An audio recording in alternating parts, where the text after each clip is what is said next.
রাতটা অদ্ভুত ভারী। আকাশে চাঁদ নেই, তারার আলো নেই, যেন পুরো পৃথিবী কালো কাপড়ে ঢেকে গেছে। আরিয়ান বিছানায় বসে মোবাইলের স্ক্রিনে তাকিয়ে আছে স্থির চোখে। সেই মেসেজ, সেই ছবি, কেস ক্লোজড। নীরার নামের পাশে লাল স্ট্যাম্প, বন্ধ, শেষ। সবকিছু যেন পরিকল্পনা করে মুছে দেওয়া হয়েছে। তার বুকের ভেতর ঠান্ডা অনুভূতি ছড়িয়ে পড়ে। এটা শুধু দুর্ঘটনা ছিল না, কেউ ইচ্ছে করে সত্য লুকিয়েছে। হঠাৎ ঘরের আলো ঝিলমিল করে ওঠে, একবার, দুবার, তারপর নিভে যায়। অন্ধকার, পুরো অন্ধকার। আরিয়ান স্থির হয়ে বসে থাকে। তার নিঃশ্বাসের শব্দ যেন খুব জোরে শোনা যাচ্ছে। তারপর খুব কাছে, খুব ধীরে একটা ফিসফিস, ওরা জানলে তোমাকেও থামিয়ে দেবে। আরিয়ানের শরীর জমে যায়। নীরা। নীরবতা। তারপর হালকা ঠান্ডা বাতাস গাল ছুঁয়ে যায়, যেন কেউ খুব কাছে এসে দাঁড়িয়েছে। হঠাৎ আলো আবার জ্বলে ওঠে। ভর ফাঁকা, কেউ নেই, কিন্তু টেবিলের ওপর তার লকেটটা নিজে নিজে খুলে গেছে। ভেতরের ছবিটা নেই, শুধু খালি জায়গা। আরিয়ান স্তব্ধ। না, এটা সম্ভব না। সে চারদিকে খুঁজতে থাকে, মেঝে, টেবিল, বিছানা, কোথাও নেই। হঠাৎ তার চোখ পড়ে আয়নায়। আয়নার ভেতর তার পিছনে দাঁড়িয়ে আছে নীরা। কিন্তু আজ তার চোখে ভয়। সে ঠোঁট নাড়ছে, ওরা আসছে। আরিয়ান ঘুরে দাঁড়ায়, কেউ নেই। আবার আয়নায় তাকায়, নীরা নেই, শুধু নিজের ফ্যাকাশে মুখ। পরদিন সকাল, আকাশ ধূসর, বাতাস ভারী। আরিয়ান সরাসরি যায় ডাক্তার ইশরাতের কাছে। আজ তার কণ্ঠ শান্ত না, তীব্র। নীরার কেস কেন ক্লোজ করা হয়েছিল? ডাক্তার ইশরাত কিছুক্ষণ চুপ থাকেন, তার চোখে এক মুহূর্তের দ্বিধা। তারপর বলেন, সব দুর্ঘটনা তদন্ত হয় না, কিছু দুর্ঘটনা দ্রুত শেষ করে দেওয়া হয়। আরিয়ান সামনে ঝুঁকে, কেন?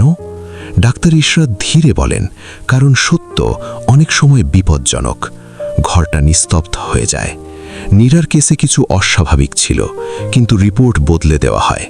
আরিয়ানের হৃদস্পন্দন বেড়ে যায়। কি অস্বাভাবিক? ডাক্তার ইশরাত তাকান তার চোখে, গভীরভাবে। তারপর খুব ধীরে বলেন, গাড়িটা নিজে নিজে ব্রেক ফেল করেনি। সময় থেমে যায়।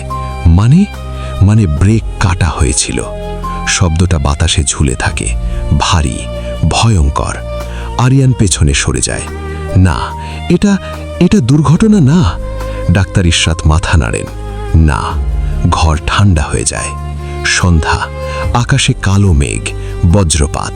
আরিয়ান একা বসে আছে পুরনো লেকের পাশে, সেই জায়গা যেখানে গাড়িটা পানিতে পড়েছিল। পানির ওপর বাতাস বয়ে যায়, ঢেউ তৈরি হয়। হঠাৎ পানির মাঝখানে হালকা আলো, সাদা, নরম, কাঁপছে। সে ধীরে উঠে দাঁড়ায়, তার চোখ বড় হয়ে যায়। পানির ওপর দাঁড়িয়ে আছে নীরা। আজ তার মুখ খুব শান্ত না, গভীর ক্লান্ত। সে আস্তে বলে, তুমি সত্য জেনে গেছো। আরিয়ান কাঁপা গলায়, কে করেছে এটা? নীরা চোখ বন্ধ করে, কয়েক সেকেন্ড চুপ। তারপর, আমি নাম বলতে পারি না, ওরা আমাকে যেতে দেয় না। তার চারপাশের পানি অস্বাভাবিকভাবে ঘুরতে থাকে, যেন নিচ থেকে কেউ টানছে। আরিয়ান চিৎকার করে, আমি তোমাকে মুক্তি দেব। নীরা চোখ খুলে তাকায়, গভীর, অদ্ভুত দৃষ্টিতে। সত্য জানলে তুমি নিরাপদ থাকবে না। তবুও আরিয়ান এক মুহূর্ত দেরি না করে, তবুও। নীরার চোখ জল আসে। সে ফিসফিস করে, তাহলে খুঁজে বের করো যেদিন আমার কেস বন্ধ হয়েছিল, সেদিন কে সাইন করেছিল। বাতাস তীব্র হয়ে ওঠে, পানির ঢেউ উঁচু হয়। নীরা ধীরে ধীরে নিচে ডুবে যেতে থাকে। অদৃশ্য হবার আগে তার শেষ কথা, ওই নামটাই সত্য। পানি শান্ত হয়ে যায়, চারপাশ নিস্তব্ধ। আরিয়ান হাঁটু গেড়ে বসে পড়ে, তার হাত মুষ্টিবদ্ধ, চোখে আগুন। আমি খুঁজে বের করব। ঠিক তখন তার ফোন বেজে ওঠে, অজানা নাম্বার। সে রিসিভ করে, কোনো কথা নেই, শুধু ভারী শ্বাসের শব্দ। তারপর একটা ঠান্ডা কণ্ঠ, তদন্ত বন্ধ করো, নইলে এবার তুমি বাঁচবে না। কল কেটে যায়। আকাশে বজ্রপাত, আলো ঝলকে ওঠে। আরিয়ান স্থির দাঁড়িয়ে, তার মনে এখন আর ভয় নেই, শুধু একটাই অনুভূতি, সত্য।